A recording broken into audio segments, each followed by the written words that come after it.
ნიუ-იორკელები გაუცებით ადევნებენ თვალს, როგორ მიიწევენ ნიუ-იორკ ნიქსის გუნდი გამარჯვებით NBA-ის ფინალებისკენ და ერთ-ერთი გულშემატკივრის სპონტანური მომენტის წყალობით მათ ახალი სლოგანიც აქვთ. მოусმინეთ.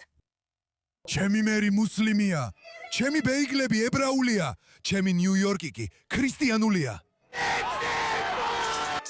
სვიმს დაიხურება, ის დიორია, ეს ნიუ-იორკია. ეს არის სლოგანი, რომელიც აერთიანებს იმ მრავალფეროვნებას, რაც ყოველთვის ახასიათებდა ნიუ-იორკს. და მიუხედავად იმისა, რომ 4-ში ვერ გაიმარჯვეს, ბევრს აინტერესებს, რამდენად ებრაულია ბეიგლები ნიუ-იორკში. აი მოკლე მიმოხილვა ბეიგლის ისტორიაზე ებრაელი ამერიკელების კონტექსტში ჯონათან სარნასგან, რომელიც ბრანდაისის უნივერსიტეტში ებრაული ამერიკული ისტორიის პროფესორია.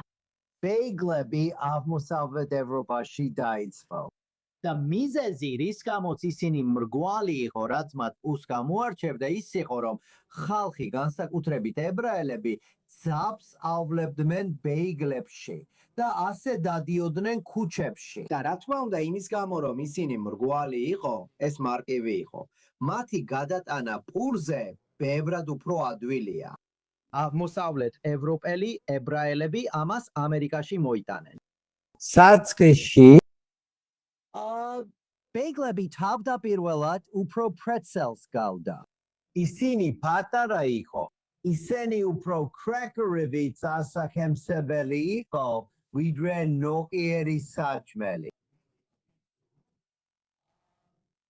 მაგრამ დროთა განმავლობაში ამერიკაში რაღაცაირად ყველაფერი თითქოს გაადიდეს. ყველაფერი უფრო დიდი ხდება. ბეიგლებმაც იგივე განვითარება განიცადეს. ალბათ, ამას ტექნოლოგიასთან აქვს კავშირი. მე-20 საუკუნეში, განსაკუთრებით ომს შორის წლებში, ბეიგლები პირველად ნიუ-იორკში პოპულარული გახდა და შემდეგ სხვადანაც გავრცელდა. ეხლა ისინი სხვადასხვა ადგილას განსხვავებულია.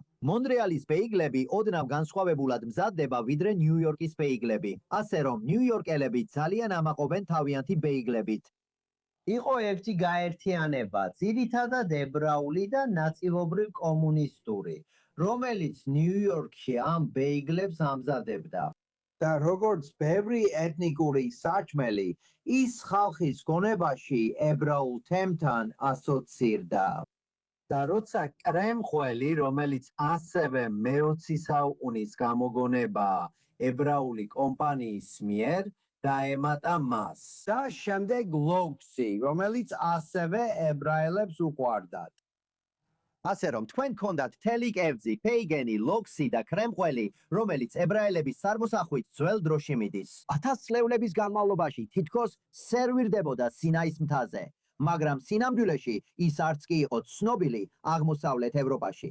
ბეიგელი, ლოქსი და კრემხველი კი ამერიკაში დახვდა ცნობილი. და მხოლოდ 1960-იან წლებში, როდესაც ლენდერის ოჯახმა გაარკვია, როგორ გაევრცელებინა ბეიგელები მთელ ქვეყანაში, გაეყინა ისინი, გაეავტომატიზებინა და ასე შემდეგ, ბევრმა სხვა ამერიკელმა გაიგო ბეიგელების შესახებ. მაგრამ მანამდე ბეიგელები ძირითადად მხოლოდ იმ თემებში იყო გავრცელებული, სადაც ბევრი ებრაელი ცხოვრობდა, განსაკუთრებით ნიუ-იორკში.